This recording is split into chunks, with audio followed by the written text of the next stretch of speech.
Kasus siswa keracunan menu program makan bergizi gratis terus berulang di berbagai daerah. Per Oktober 2025, sudah ada lebih dari 11.000 anak di Indonesia yang mengalami keracunan dari program makan bergizi gratis. Padahal, program MBG seharusnya dibuat agar anak-anak tidak kelaparan dan mendapatkan gizi yang cukup. Tapi, angka keracunan justru malah semakin terus naik, dan itu menunjukkan satu hal penting. Ada kegagalan sistemik dalam tata kelola MBG, seperti sistem yang tidak siap, pengawasannya lemah, dan pelaksananya banyak yang tidak kompeten. Lebih kacaunya lagi, anggaran untuk MBG justru malah ditambah. Di tahun 2025 saja, anggarannya sudah sangat besar, yaitu berjumlah 71 triliun yang dananya berasal dari APBN. Dan tahun depan, di 2026, dana tersebut justru ditingkatkan sampai 5 kali lipat, menjadi 335 triliun. Di balik carut-marutnya MBG ini, kalian penasaran nggak sih siapa orang-orang yang sebenarnya berada di balik dapur MBG? Dan kenapa bisa program sebesar ini tetap dijalankan, walau tanpa kesiapan yang matang?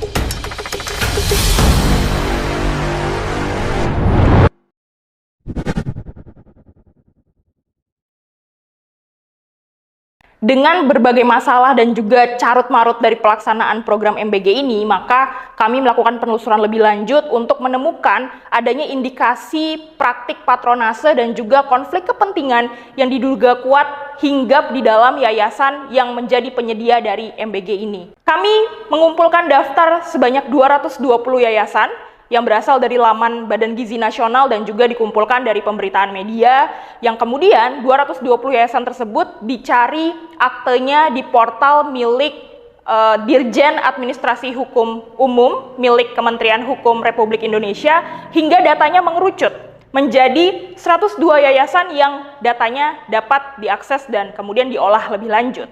Secara sampel, data tersebut sudah mewakili keseluruhan provinsi yang ada di Indonesia, yaitu berjumlah 38 provinsi.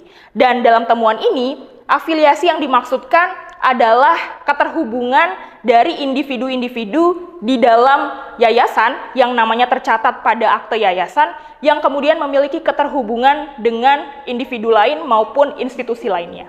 Sebelumnya juga sudah ditemukan hasil investigasi dari Tempo yang mengungkap bahwa setidaknya ada 7 yayasan penyedia SPPG atau pelaksana mitra MBG yang dikelola langsung oleh Prabowo dan juga lingkaran terdekatnya.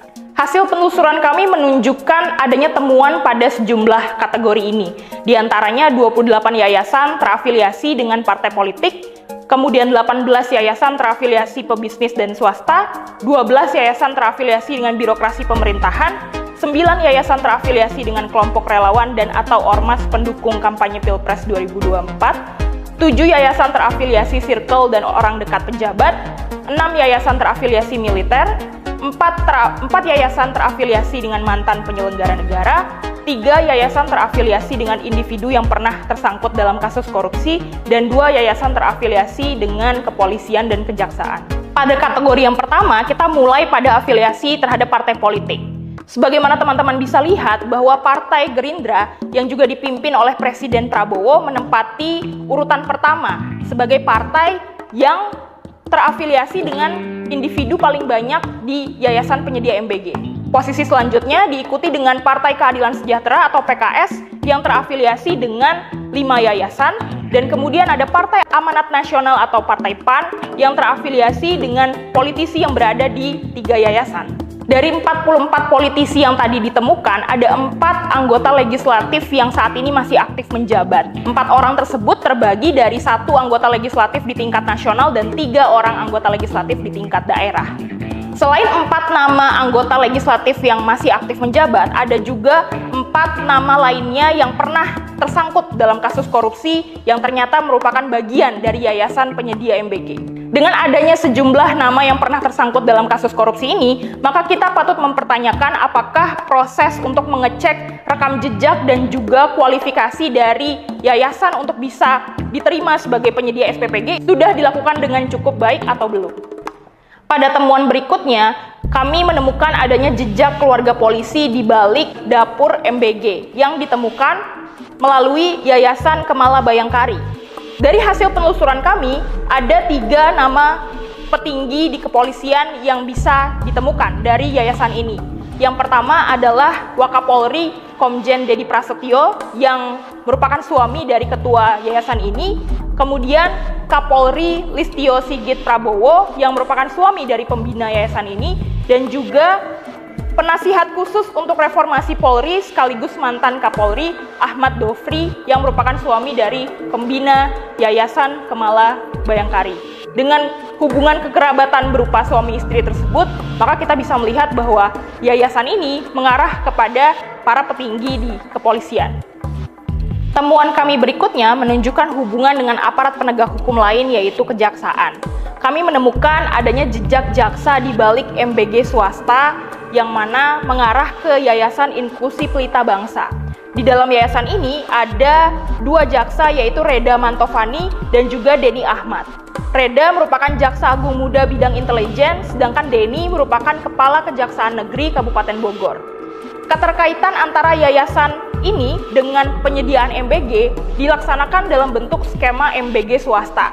Ketidakjelasan pelaksanaan skema MBG swasta ini juga terjadi akibat tidak adanya transparansi data dan informasi berkaitan dengan tata kelola dan juga pelaksanaan program MBG. Dugaan keterlibatan aparat penegak hukum dalam pelaksanaan MBG justru berbahaya bagi proses pengawasan dan juga penegakan hukumnya. Bagaimana kemudian apabila di waktu mendatang ditemukan sejumlah permasalahan bisa berupa keracunan ataupun juga dugaan kasus korupsi yang terjadi di balik pelaksanaan MBG ini. Tentu hal ini akan sulit diawasi apabila APH-nya justru ikut terlibat dalam proses pelaksanaan MBG. Sebenarnya apa sih yang dimaksud dengan skema MBG swasta? Sayangnya, dengan tidak adanya suatu peraturan teknis yang menjadi landasan dari pelaksanaan MBG, menjadikan tidak ditemukan satu penjelasan khusus yang menjelaskan apa itu skema MBG swasta. Tetapi dalam proses wawancara yang dilakukan oleh tim ICW dengan Kepala BGN yaitu Bapak Dadan Hindayana, disebutkan bahwa semua pelaksanaan MBG yang dilakukan di seluruh Indonesia itu pasti berafiliasi dan sudah melewati proses koordinasi dan juga verifikasi dengan BGN. Dengan demikian, disebutkan juga tidak ada satupun SPPG yang berada di luar dari sistem yang sudah dibentuk dan dilaksanakan oleh BGN. Artinya, skema MBG swasta yang dijalankan oleh yayasan ini tidaklah berbeda dengan skema MBG yang dijalankan oleh yayasan-yayasan lainnya yang menjadi penyedia SPPG dalam program MBG ini. Kami juga menemukan adanya sejumlah yayasan yang terkait dengan individu yang punya latar belakang sebagai militer. Sebagaimana teman-teman bisa lihat, ada 6 yayasan yang mana ditemukan punya afiliasi dengan militer. Dari 6 yayasan tersebut, ada sejumlah nama militer aktif yang diduga terkait dengan pelaksanaan MBG. Selain nama-nama tadi, ada juga 19 purnawirawan militer yang ada di balik yayasan pengelola MBG. Temuan berikutnya adalah yayasan yang berisikan tim pendukung dalam pemilihan presiden. Dalam kategori ini, kami menemukan ada 5 yayasan yang terafiliasi dengan individu yang pernah menjadi pendukung dari pasangan calon Prabowo dan Gibran. Selain itu, ada juga 2 yayasan lainnya yang terafiliasi dengan individu pendukung dari pasangan calon Anies Muhaimin dan 2 yayasan juga yang terafiliasi dengan individu pendukung dari Joko Widodo.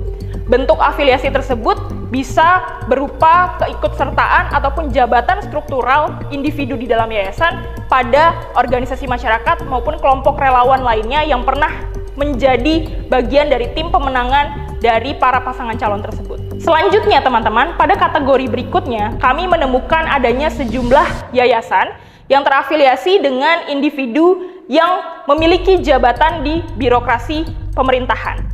Ada 12 yayasan yang kami temukan dan 2 diantaranya merupakan Badan Gizi Nasional yang merupakan atau yang mendapatkan mandat untuk melakukan penyelenggaraan dari program MBG ini. 12 yayasan tersebut terbagi di tingkat pusat dan juga daerah. Ada 5 yayasan yang afiliasinya terhadap institusi di tingkat pusat dan juga 7 yayasan lainnya yang terafiliasi dengan institusi di tingkat daerah. Pada yayasan yang terafiliasi di tingkat pusat yang jumlahnya ada 5, 2 yayasan diantaranya terafiliasi langsung dengan tenaga ahli dan juga tim teknis dari Badan Gizi Nasional. Teman-teman bayangkan, Badan Gizi Nasional itu adalah badan yang mendapatkan mandat untuk bisa melakukan penyelenggaraan dari pemenuhan gizi nasional. Di dalamnya, ia juga dimandatkan untuk bisa melakukan upaya pemantauan dan juga pengawasan terhadap pelaksanaan pemenuhan gizi nasional. Ketika justru orang-orang yang terafiliasi dengan BGN malah ikut menyediakan MBG, bagaimana proses pengawasan tersebut bisa dilakukan dengan baik? Teman-teman bisa lihat di layar ada 7 yayasan yang punya afiliasi dengan institusi di tingkat daerah. Dari 7 yayasan di tingkat daerah, ada 2 yayasan yang mana individu di dalamnya punya keterkaitan dengan jabatan sebagai mantan penjabat di tingkat daerah. Ada Yayasan Pendidikan Islam atau YAPIS di Tanah Papua, yang mana Muhammad Musaat sebagai ketuanya itu merupakan mantan penjabat Gubernur Papua Pegunungan. Kemudian ada Yayasan Lazuardi Kendari yang didirikan oleh Zayat Kaimuddin, yang dimana dia pernah menjabat sebagai penjabat Bupati Muna. Temuan lainnya, kami menemukan ada 18 yayasan yang mana individu di dalamnya memiliki afiliasi dengan sektor bisnis ataupun swasta. Kemudian ada juga 7 yayasan mitra MBG yang terafiliasi dengan penyelenggara negara dan mantan penyelenggara negara alias orang dekat pejabat. Kenapa semua temuan ini berbahaya? Karena dari apa yang tadi kita lihat bersama, ini mengindikasikan bahwa program MBG itu syarat akan praktik patronase yang dijalankan oleh rezim Prabowo dan juga Gibran. Pelaksanaan program MBG sangat mungkin untuk dijadikan wadah bancakan dan sarana untuk mencari keuntungan bagi orang terdekat dan orang-orang yang berada di lingkaran pemerintahan saat ini. Bila demikian, maka bukan penerima MBG yang pada akhirnya diuntungkan, tapi justru kelompok-kelompok yang dengan sengaja terlibat agar bisa mendapatkan keuntungan dari pelaksanaan proyek ini. MBG sudah dijadikan sebagai sarana yang mengakomodir politik patronase atau politik balas budi yang dikelola dan dijalankan oleh rezim Prabowo Gibran. Hal ini bisa terjadi sebagai bentuk balas budi atas dukungan elektoral yang sempat diterima pada pemilihan presiden lalu, maupun juga sebagai bagian untuk mengakomodir, mengamankan, dan menjaga loyalitas dari para jejaringnya agar bisa memberikan dukungan elektoral pada kontestasi mendatang.